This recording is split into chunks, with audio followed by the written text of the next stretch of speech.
코로나19가요, 우리 사회를 많이 변화시키고 있습니다. 코로나19가 이 사회를요, 어떠한 방향으로 어떻게 변화시킬지는 아무도 모릅니다. 어떤 사람들은 그런 이야기를 해요. 이제는 코로나19 이전으로 돌아갈 수는 없을 것이다, 이런 얘기까지 하세요. 그러니까 예전에 그러한 삶으로 돌아갈 수가 없게 될 것이다, 이렇게 이야기를 합니다. 그래서 요즘에 제가 어떤 책이 좀 유행을 하나 살펴봤더니 저도 좀 읽고 있는 책인데요, 이 언컨택트라는 이 책이 있더라고요. 이 언컨택트라는 말, 컨택은 뭐 접촉이란 뜻이 있잖아요. 언컨택, 우리가 잘 듣는 말이에요. 비접촉 아시죠? 비접촉이란 뜻이에요. 언컨택이라는 것은 접촉하지 않는다는 것이죠. 비접촉, 비대면, 그러한 용어가 바로 언컨택이라는 단어인데요, 이분은 김용섭이라는 분이 이 책을 지었는데, 이 언컨택트라는 이 용어를 가지고 현대 우리에게 벌어지고 있는 이 상황을 자세하게 잘 설명을 하고 앞으로 예측을 하고 있는 그런 부분들을 살펴볼 수 있습니다. 여러분, 언컨택이 뭘까요? 컨택하지 않는다는 거예요. 만나지 않는다는 거예요. 접촉하지 않고 비대면으로 이 사회가 나아갈 수밖에 없을 것이다. 물론 여기에서 이야기하고 있는 이 언컨택이라는 것은 더 온전하게, 완전히 단절, 차단만을 의미하는 것이 아니고요, 온전한 만남을 위해서 이렇게 해야 된다라고 이야기합니다만, 그래도 이 사회가 언컨택으로, 비접촉으로 가고 있는 것이 사실입니다. 이렇게 비접촉 사회, 사람들이 서로 만나지 않으면 뭐가 더 유행을 하게 될까요? 그렇죠, 개인주의가 더 유행할 거예요. 가뜩이나 개인주의, 혼자 살아가려는 그런 사람들이 많은데, 이 사회가 이제 언컨택, 접촉하지 않는 비접촉 사회가 되니 개인의 고립은 점점 더 심화되지 않을까 심히 걱정스러운 상황입니다. 그런데요, 우리 기독교 신앙은 무엇을 얘기하는지 아세요? 언컨택이 아니라, 비대면과 비접촉이 아니라 성도가 서로 교통한다는 거예요. 성도가 서로, 교통이라는 말이 좀 어려운 말인데요, 교제한다는 것이죠. 기독교 신앙은요, 혼자 사막에서 깊이 수도를 해서 무엇인가를 얻는 것이 아니라 이 땅에 내려와서 서로 부대끼고 서로 기도하며 함께 삶을 이루는 공동체를 추구하는 것이 기독교 신앙의 가장 중요한 핵심이라는 것이죠. 우리 신앙의 선배들은 사도신경을 통하여서 이렇게 고백하고 있어요. 성도가 서로 교통하는 것과, 이 성도가 서로 교통한다는 진리 안에는 어떠한 의미가 있을까요? 성도는 어떻게 서로 아름다운 교제, 교통을 누릴 수 있을지 사도신경의 신앙 고백을 통하여 우리가 살펴보기 원합니다. 먼저 우리가 생각할 것이 있습니다. 그것은요, 우리 성도들이 어떻게 서로 교제할 수 있는가? 우리 성도들이 교제할 수 있는 이유는 바로 무엇일까? 개인주의가 만연한 이 세상에서, 혼자 살기도 힘들고 어려운 세상에서 이 자기 몸 하나 간신히 추스리며 살고 있는데 서로 돌아보고 격려해주고 서로 공동체를 이뤄라, 이것이 부담스러울 수 있습니다. 하지만 성경이 왜 우리로 하여금 이렇게 교제를 요청하고 있고, 그리고 무슨 힘을 가지고 우리가 다른 사람도 돌아보고 이렇게 할 수 있느냐, 이것을 먼저 좀 생각해 볼 필요가 있는 것 같아요. 성도가 교제하고 교통할 수 있는 그 이유는 무엇일까요? 먼저는요, 우리가 교제할 수 있는 근거가 있어요. 우리가 서로 교제할 수 있는 근거, 그것은 무엇이냐? 예수 그리스도 안에 우리가 교제할 수 있는 근거가 있다는 것입니다. 그리스도와의 이 신비적인 연합이라는 것이 이루어지는데요, 그것이 먼저 우리 속에 이루어집니다. 이게 무슨 말이냐면요, 성도의 교제는요, 그리스도와 맺은 관계의 뿌리를 내리고 있습니다. 그러니까요, 한 사람을 생각해 보세요. 한 사람이 신자가 돼요. 그러면 그 사람은 누구와 관계 때문에 되는 거죠? 예수님과의 관계 때문에 되는 것이죠. 예수님과 내가 하나가 되었다는 것, 이것이 바로 내가 구원받았다는 것의 중요한 의미가 되는 것이죠. 참된 신자는요, 예수 그리스도와 하나가 된다는 것입니다. 이 성경은 예수님과 하나됨에 대하여 많은 비유들을 이야기하고 있는데요, 요한복음 15장에 보니까 예수님이 이러한 비유를 얘기하세요. 요한복음 15장 5절 제가 읽어보겠습니다.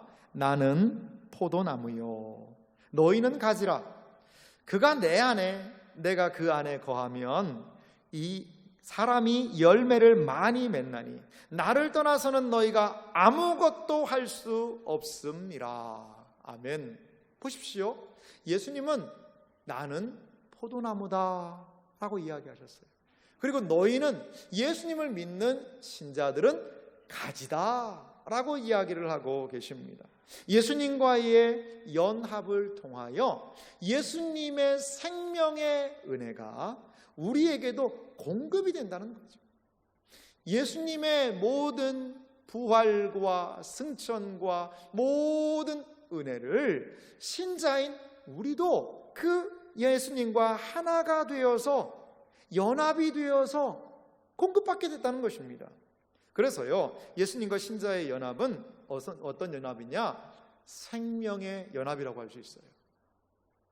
2000년 전에 십자가에 달려 죽으신 예수 그리스도의 놀라운 은혜가 지금 나에게도 역사한다는 것, 이것은 놀라운 일 아니겠습니까? 그래서 생명의 연합이죠. 그런데 이것은 또한 어떠한 연합인 줄 아세요? 신비한 연합이에요. 우리 이성적으로는 아무리 자연 만물의 피조물과 대비를 생각해 봐도 이건 이해할 수 없는 것입니다. 그래서 예수 그리스도와 신자와의 연합을 우리 신앙의 선배들은 신비한 연합이다, 이렇게 이야기를 했다라는 것이죠. 우리가요, 성도의 교제를 생각하기 전에 먼저 생각할 것은요, 우리 성도 한 분 한 분이, 예수님을 구주로 믿는 한 분 한 분이 예수님과 연합되어 있다는 것을 믿으시기 바랍니다.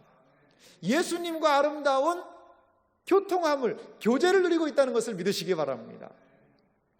그렇습니다. 그리스도와의 이 신비한 연합은요, 또한 우리 개인에게뿐만 아니라 교회 안에서도 확인이 될 수 있다는 것이죠.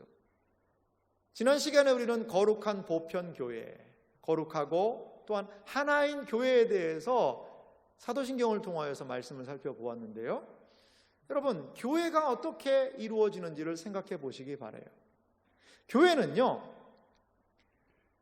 예수 그리스도와 연합된 한 사람 한 사람 한 사람을요 다 불러 모으신 거예요. 그게 바로 교회라는 것입니다. 에베소서 4장 16절, 오늘 성경 본문 말씀을 제가 다시 한번 읽어볼 테니까요, 여기에 어떤 연합이 있는지 한번 보세요. 제가 16절을 읽겠습니다. 그에게서 온 몸이, 온 몸은요 교회라고 생각해도 좋아요. 교회가 각 마디를 통하여 도움을 받음으로 어떻게 되죠? 연결되고 또 결합되어 라고 이야기를 하고 있어요. 자, 보십시오. 한 사람이 예수님을 믿는 신자가 된다는 것은 예수님과 무엇이요? 연합이 일어났다라고 말씀을 드렸어요. 포도나무에 가지가 붙어 있듯이 예수님과 딱 붙어 있는 것이지요. 그런데 오늘 16절 말씀을 자세히 보면요, 그에게서 온 몸이, 머리는 예수님이요 몸은 교회인데요, 몸이 무엇을요? 각 마디를 통하여 도움을 받는 것이죠. 마디로 다 연결이 되어 있다는 것이죠. 이 몸을 보십시오. 이 뼈, 마디가 다 연결이 되어 있지 않습니까? 또 이 결합이 되어 있다는 것이죠. 그래서 온 몸을 이루는 거라는 거예요. 이 세상에 거듭난 신자들을 하나님은 산지사방에 다 흩어서 혼자 있게 하지 않으셨어요. 여기에서 부르시고 저기에서 부르시고 교회라는 이름으로 불러서 서로 마디가 연결되고 결합되어서 하나가 되게 하신다는 것이 오늘 성경 말씀의 중요한 핵심입니다. 그래서요, 우리가 여기서 알 수 있는 것은요, 이중적인 연합이 일어난다는 겁니다. 자, 이중적인 연합은 뭐냐면요, 예수님과 연합된 모든 신자가 주님의 몸인 교회와 연합된다는 거예요. 이게 참 중요한 말인데요. 한번 같이 읽어볼까요? 자막이 거기 쓰여졌죠? 자막 한번 같이 읽어보도록 하겠습니다. 같이 읽겠습니다. 예수님과 연합된 모든 신자는 주님의 몸인 교회와 연합된다. 아멘. 그래요. 우리가 거듭날 때에 우리는 예수님과 하나 되고 연합된 줄 믿습니다. 예수님과 하나 되고 연합된 신자들은요, 또 하나의 연합이 있는데 그것은 교회, 주님의 몸 안에서의, 교회 안에서의 연합이 일어난다는 거죠. 이것은 해도 되고 안 해도 되는 것이 아니라 하나님의 구원받은 백성을 하나님께서는 반드시 혼자 내버려 두지 않으시고 교회로 불러서 하나가 되고 연합되게 하신다는 것을 여러분 믿으시기 바랍니다. 자, 그러면요, 마지막 세 번째로 살펴볼 것이 있는데요, 이런 그리스도의 신비한 연합은 개인을 통하여 또한 교회 안에서 확인되는데, 진정으로 이것이 이루어지는 곳이 있으니 그것은 바로 신자의, 성도들의 교제 안에서 예수 그리스도의 신비한 연합이 일어나는 거예요. 여러분 생각해 보십시오. 교회는 거룩합니다. 하나입니다. 이 하나인 보편적인 교회가 모여서 뭐 할까요? 교회가 우리가 거룩한 곳으로 주님의 말씀으로 모였어요. 모여서 교회가 하는 일이 과연 무엇일까요? 그것은 바로 주님 안에서 성도들이 교제하는 거예요. 하나님께서는요, 교회를 부르신 목적은 이 일도 하고 저 일도 하고 헌금 모아서 이런 사업도 하고 저런 사업도 하고, 그건 부차적인 거예요. 하나님께서 교회로 우리를 불러 모으신 가장 중요한 이유는 성도가 서로 교통하는 것과 주님 안에서 서로 은혜를 나누고 하나님의 살아계심을 나누기 위하여 교회가 필요하다는 것입니다. 그래서요, 성도의 교제는 예수님 안에 있는 생명의 역사를 경험할 수밖에 없어요. 성도의 교제를 통하여서 예수님 안에 있는 생명의 역사가 경험되어지고 공급되는 것입니다. 우리 한 사람이 예수님과 연합되어서 예수님의 죽으심이 내 죽으심이요, 예수님의 부활이 나의 부활이요, 예수님의 영생이 나의 영생임을 믿듯이 우리는 예수 그리스도로 말미암아 한 피 바다 한 몸 이룬 형제 자매와의 교제를 통하여 거기에서도 예수님의 생명의 역사를 경험하게 된다는 것을 여러분 믿으시기 바랍니다. 그러하기 때문에 우리는 영적으로 교제해야 해요. 성도가 교제하고 교통하는 것을 구약 성경의 시편에 보니까요, 이렇게 그것이 복되다고 설명하고 있네요. 시편 133편을 보니까요, 이 133편은 다윗의 시거든요. 표제가 다윗의 시, 성전에 올라가는 노래라는 그러한 표제가 붙어 있어요. 1절은 이렇게 시작합니다. 보라, 형제가 연합하여 동거함이 어찌 그리 선하고 아름다운고. 여기서 형제는 뭐 남자들끼리만 만난다는 게 아닙니다. 형제, 자매, 주 안에 있는 모든 분들이 연합하여 동거함, 함께 먹고 함께 교제하는 것이 어찌 그리 선하고 아름다운가, 이렇게 이야기하면서요, 2절 보니까요, 머리에 있는 보배로운 기름이 수염 곧 아론의 수염에 흘러서 그 옷깃까지 내림 같고. 이 기름은 하나님의 큰 은총을 상징해요. 하나님의 은혜가요, 아론의 제사장의 머리에 부어서 그것이 온 몸을 적셔서 성령의 많은 역사를 드러낸 것 같은 그런 은혜가 성도의 교제 가운데 있고요. 3절 보니까요, 헐몬의 이슬이 시온의 산들에 내린 같도다. 이슬은요, 하나님의 은총을 상징합니다. 이 팔레스타인 지방은 비가 잘 안 오기 때문에 이슬이 상당히 중요해요. 온 이슬이 촉촉히 적시면요, 이 돼지가 그 이슬을 머금고 자라는 것이지요. 하나님의 은총이 충만하다는 것입니다. 무엇 안에? 성도의 교제 안에.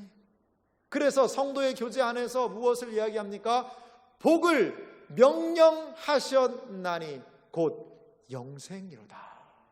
하나님의 사람 다윗은 성도가 서로 모여서 교제하고 교통하는 거기에서 하나님께서 복을 명령하셨다는 거예요. 우리는 어디에서 복 받을까요? 나 혼자 어디 신령하고 영험한 데 가서 기도 응답받고 혼자 복 받는 거, 그거 성경적인 복 받는 거 아니에요. 성도가 서로 교제하고 구원을 나누고 은혜를 나누고 사랑을 나누고 서로 돌아보아 사랑과 선행을 격려하는, 거기가 하나님이 복 주시는 장소임을 여러분 믿으시기 바랍니다. 그리고요, 요한일서 3장 14절 말씀 보니까요, 제가 이 말씀 읽어볼게요. 우리는 형제를 사랑함으로 사망에서 옮겨 생명으로 들어간 줄을 알거니와 사랑하지 아니하는 자는 사망에 머물러 있느니라. 참 도전적인 말씀이에요. 우리가요, 형제와 자매를 사랑하는 것이요, 어떤 일이라는 거죠? 사망에서 옮겨 생명으로 들어가는 일이라는 거예요. 성도가 서로 교제하는 그것이요, 사망에서 옮겨 생명으로 들어가는 것, 이게 뭘까요? 그게 영생입니다. 신약도 동일하게 형제를 사랑함으로 사망에서 옮겨 생명으로 들어갑니다라고 우리를 권면하고 있습니다. 우리 안에 있는 구원, 우리가 예수님에게 받은 은혜, 그것이 어디에서 확인될까요? 바로 형제와 자매의 나눔을 통하여 거기에서 내가 구원받았다는 것이 그 공동체 안에서 확인된다는 것을 믿으시기 바랍니다. 이것이 바로 교제, 거룩한 교제를 통하여서 우리가 하나님께 받는 은혜인 것 같아요. 여러분, 우리가 어떻게 교제할 수 있나요? 예수님과 우리가 연결되어 있기 때문에 우리는 교제할 수 있게 된 줄 믿습니다. 우리가 어떻게 교제할 수 있나요? 우리를 교회로 불러 모아주셔서 예수님과 우리가 연합됐듯이 각 지체를 또한 연결하여 예수님과 한 몸을 이루게 함으로 인하여 우리는 교제할 수 있는 것입니다. 성경은 그 교제가 복이 있고 아름답고 사망에서 생명으로 옮겼다는 것을 그 성도의 교제와 교통함을 통하여 확인할 수 있다는 것을 우리에게 도전하고 있습니다. 사랑하는 성도 여러분, 그러면 이 좋은 교제, 성도가 서로 교통하는 것을 어떻게 우리가 이루어야 할까요? 하나님의 교제 안에 아름다움이 있다는 것 알겠어요. 그러면 구체적으로 우리가 신앙의 생활을 통하여 어떻게 이 복된 교제로 들어갈 수 있을까요? 먼저는요, 성도의 교제는 진리 안에서의 나눔이 되어야 합니다. 우리 성도의 교제는 가장 먼저 중요한 것은요, 진리 안에서의 나눔이라는 거예요. 교회가 세상과 구별되는 가장 큰 특징은 무엇이냐면, 교회는, 신자들은 하나님의 말씀을 따르는 사람들이라는 겁니다. 하나님의 말씀을 따르는 그 성도들은 그렇기 때문에 이 세상적인 교제 안에만 머물러 있어서는 안 돼요. 같이 식사 교제하는 것 얼마나 좋은 일일까요? 같이 차를 마시며 담소를 나누는 것 얼마나 복된 일입니까? 하지만 우리 신자들의 교제는 거기에만 머물러 있어서는 안 된다는 거죠. 거기에 더 나아가 진리를 나누어야 한다는 것입니다. 아이고 목사님, 나는 그 진리가 뭔지도 모르는데 뭘 그럼 어떻게 나누라고 얘기하는 겁니까? 여러분, 진리를 나누는 것은요, 어려운 게 아니에요. 내가 읽었던 말씀에서 은혜 받았던 것, 또한 오늘 설교 말씀을 들었던 것, 그걸 가지고 나누는 게 바로 진리를 나누는 거예요. 우리의 사랑방은 설교 말씀을 나누지 않습니까? 그렇습니다. 한 성도님이 그런 이야기를 해요. 교제에 대한 말씀을 듣고 사랑방에 갈까 말까 하다가 갔다는 거예요. 가봤더니요, 목사님 너무 좋네요. 사랑방에 갔더니 정말 좋네요. 이런 이야기를 하시는 거예요. 거기에서 말씀을 나누고 서로 기도해주고 서로 진리를 나누고 하나님의 말씀이 이러하니 우리 이것 붙잡고 살아봅시다. 그것이 바로 진리를 나누는 자리라는 것입니다. 베드로전서 1장 22절에도 보니까요, 이렇게 말씀하고 있어요. 너희가 진리를 순종함으로 너희 영혼을 깨끗하게 하여 거짓이 없이 형제 사랑하기에 이르렀으니 마음으로 뜨겁게 서로 사랑하라. 아멘. 그렇습니다. 말씀 다시 한번 보세요. 너희가 진리를 순종함으로, 다른 말로 진리를 순종하여서 진리 안에서 거짓이 없이 형제를 사랑하기에 이르렀다는 것이죠. 진리를 사랑하면, 진리에 순종하면, 진리 안에 있으면 형제 사랑할 수 있다는 거예요. 진리로 형제를 사랑하며 나아갈 때에 형제를 온전히 용납하고 사랑하고 보듬을 수 있다는 것이지요. 요한 3서에도 등장하는 말씀이 있는데요, 1장 3절과 4절 보니까요, 형제들이 와서 내게 있는 진리를 증언하되 내가 진리 안에서 행한다 하니 내가 심히 기뻐하노라. 내가 내 자녀들이 진리 안에서 행한다 함을 듣는 것보다 더 큰 기쁨이 없도다.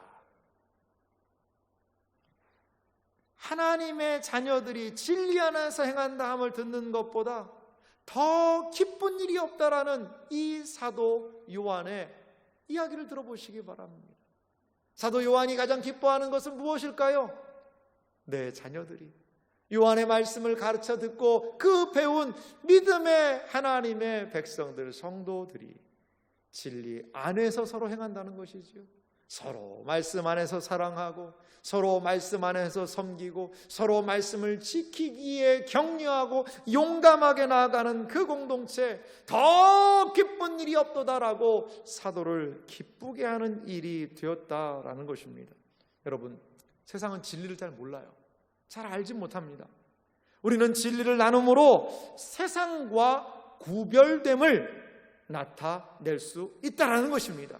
진리를 나눌 때에 내 속에 거하시는 진리의 성령께서 기뻐하시는 줄 믿으시기 바랍니다. 진리를 나눌 때에 그 모임은 성령 하나님으로 충만한, 진리의 영으로 충만한 그 자리가 될 것입니다. 제가 섬겼던 한 성도님이 계세요.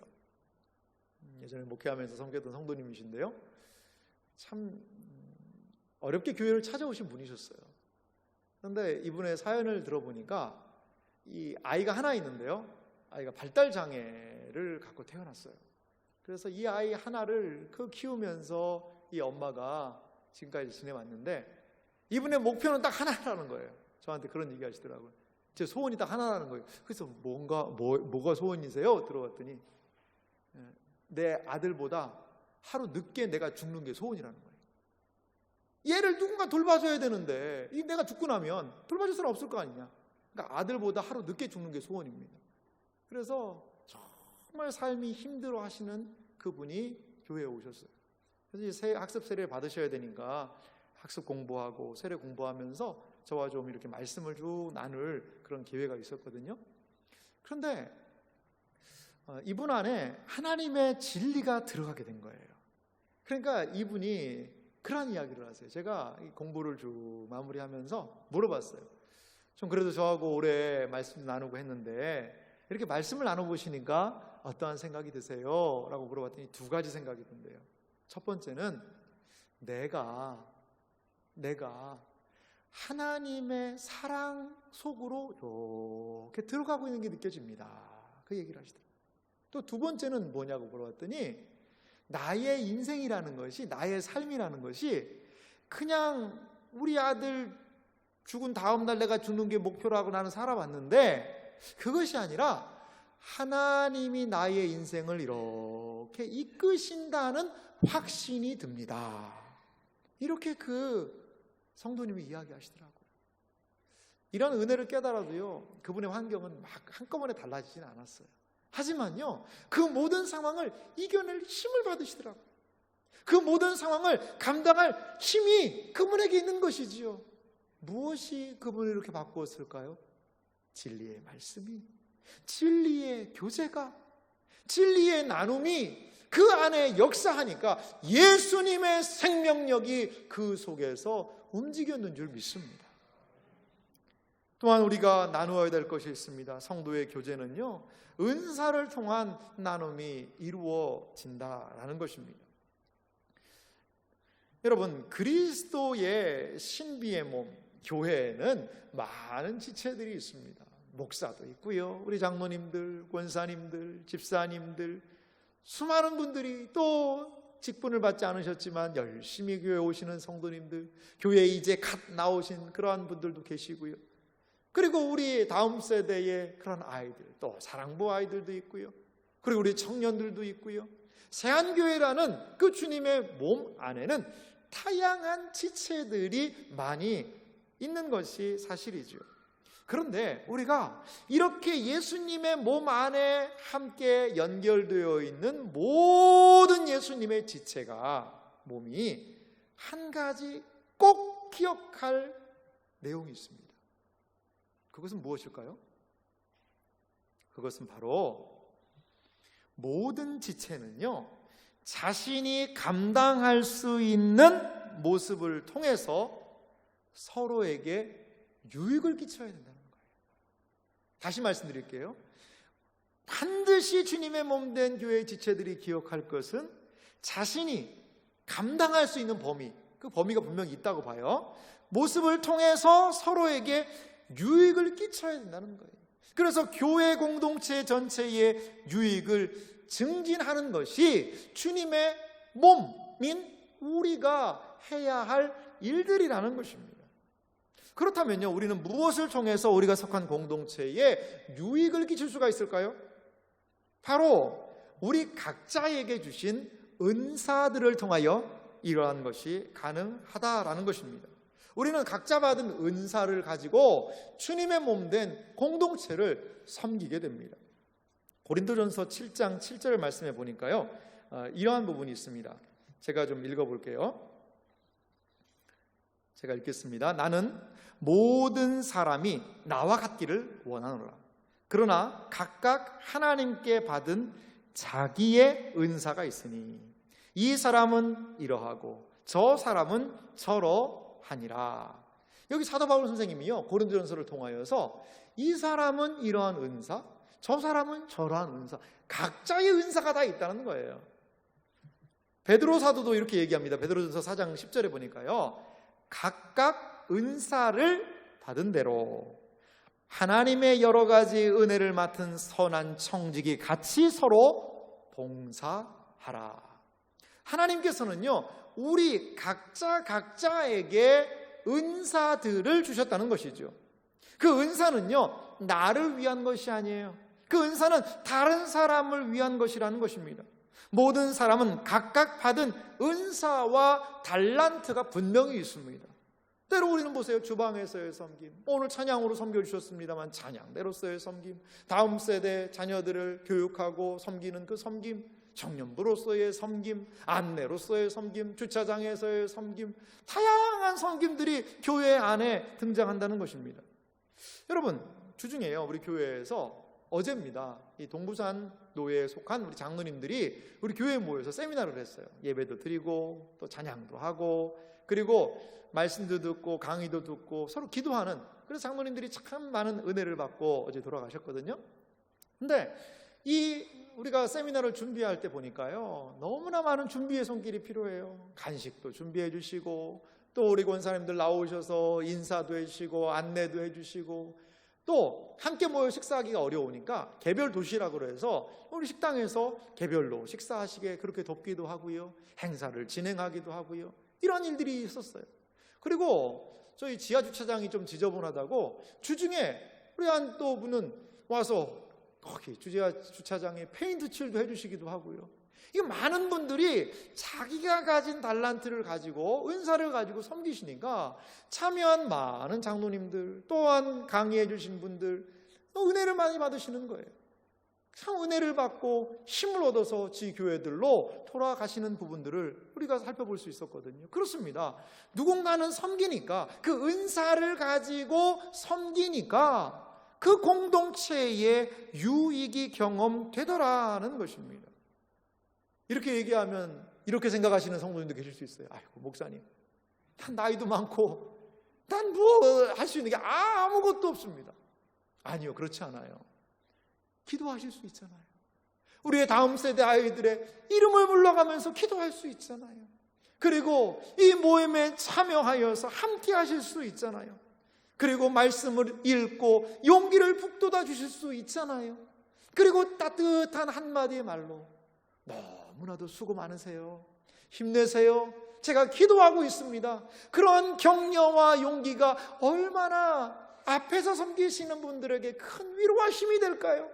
아이고 이건 이렇게 해야 되고 저건 저렇게 하고, 그게 아니라 그렇게 해서 도와주고 협력하고 섬길 때에 그 몸들이 얼마나 왕성하게 힘을 받을 것인가 여러분 생각해 보시기 바랍니다. 우리에게 주신 그 모든 은사를 통하여 섬기시기 바랍니다. 섬김의 많은 자리가 여러분들을 기다리고 있습니다. 그리하여 주님의 몸된 교회를 온전하게 하는 은혜가 모든 분들에게 있으시기를 간절히 소망합니다. 마지막으로요, 우리 성도의 교제는요, 서로 사랑하며 섬깁니다. 예수님께서 요한복음 13장 34절과 35절에 보니까요, 이러한 당부를 얘기하시는 부분을 볼 수 있거든요. 예수님이 어떻게 우리에게 당부하시는지 이 두 절 말씀 같이 한번 읽어볼까요? 같이 읽겠습니다. 새 계명을 너희에게 주노니 서로 사랑하라. 내가 너희를 사랑한 것 같이 너희도 서로 사랑하라. 너희가 서로 사랑하면 이로써 모든 사람이 너희가 내 제자인 줄 알리라. 할렐루야. 예수님이요, 사랑하라는 말씀을 너무나 많이 하셨어요.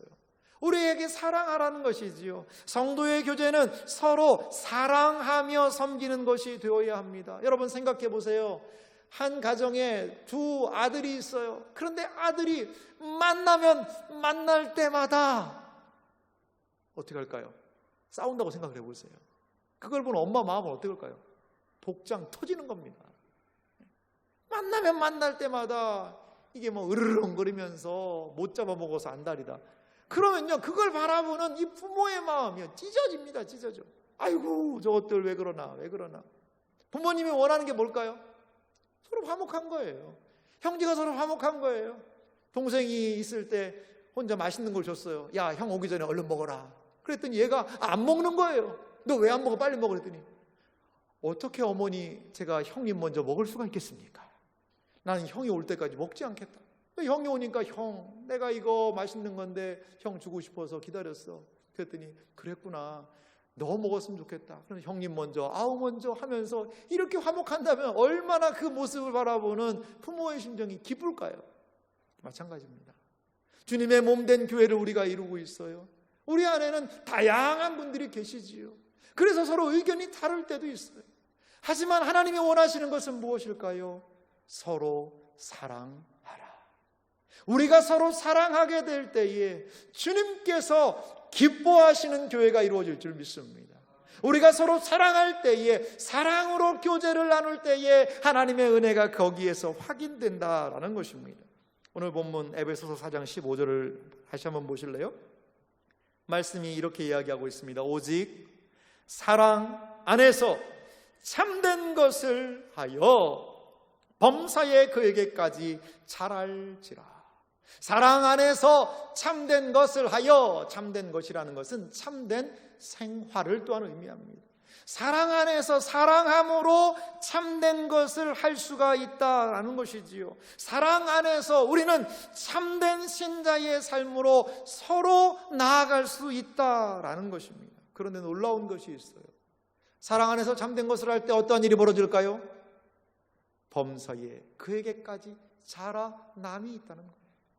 여러분, 기독교 신앙에서 우리가 믿음이 자라나고 신앙이 자라나는 것은 무엇을 통해서일까요? 혼자 골방에서 말씀 열심히 연구하면 그것을 깨닫고 믿음이 쑥쑥쑥 무럭무럭 자라날까요?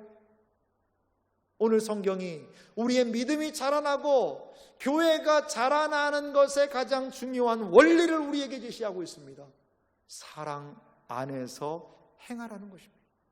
사랑 안에서 참된 것을 할 때에 우리는 범사에 예수님에게까지 자라나게 될 줄 믿습니다. 우리를 자라나게 하는 일은 사랑하는 거예요. 하나님의 말씀을 깨달아 아는 의미가 무엇입니까? 사랑하기 위함입니다. 옆 사람을 사랑하고, 이웃을 사랑하고, 형제와 자매를 사랑하고, 남편과 아내를 사랑하고, 가족을 사랑하고, 사랑할 수 없는 상황에서도 우리 안에 계신 성령 하나님의 은혜로 사랑하는 것, 그것이 바로 은혜 받은 우리가 할 수 있는 일임을 여러분 기억하시기 바랍니다. 사랑의 나눔이라는 그런 복음성가가 있어요. 그 가사 제목을 보니까요, 이래요. 사랑의 나눔 있는 곳에 하나님께서 계시도다. 참 너무나 간단한 가사인데요, 깊은 은혜가 있는 것 같아요. 사랑의 나눔 있는 곳에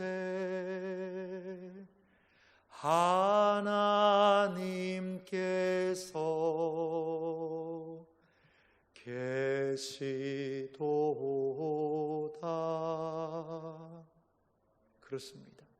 우리가 서로 사랑하며 나눌 때에 거기에 그 자리에서 하나님의 은혜가 확인된다는 것을 믿으시기 바랍니다.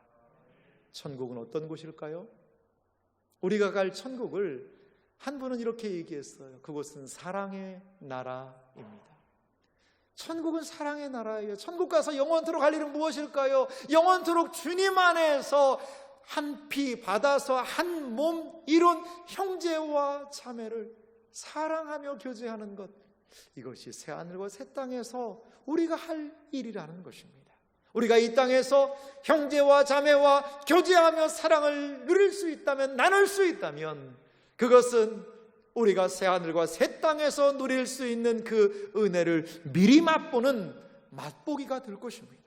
사랑방을 통하여 이러한 하나님의 놀라운 은혜의 교제, 사랑의 교제가 있으시기를 간절히 소망합니다. 성도를 통하여 성도 안에 이러한 교제가 충만하기를 간절히 소망합니다. 사랑하는 성도 여러분, 단절의 시대를 극복하는 방법이 있습니다. 그것은 바로 성도들이 아름다운 교제를 나누는 것입니다. 우리가 살아가는 이 세상, 언컨택트의 세상, 비접촉과 비대면, 점점점 개인적으로 살아가기 원하는 그 시대 분위기에 우리는 놓여 있습니다. 개인주의가 짙은 그 경향 속에 많은 사람들이 고독의 문제, 소외의 문제, 가난의 문제 가지고 이 많은 사회는 문제들을 노출시키고 있습니다. 이 시대에 우리 그리스도인들이 세상에 보내야 하는 메시지가 무엇이겠습니까? 그것은 바로 사랑의 나눔과 진정한 교제가 가능한 공동체가 있다.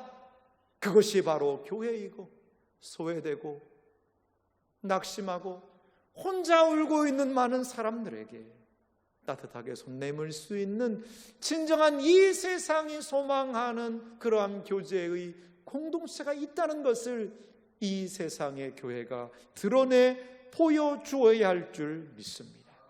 성도의 교제는 우리의 목적이자 주님께서 이 땅에 교회를 세우신 중요한 의미 중에 하나라는 것을 기억하며, 아직 우리 안에 교제에 들지 못한 많은 심령들이 주님 안에서 함께 교제의 안으로 들어오기까지 수고하며 애쓰며 나아가는 우리 교회가 모든 성도님들이 되시기를 주님의 이름으로 축원합니다.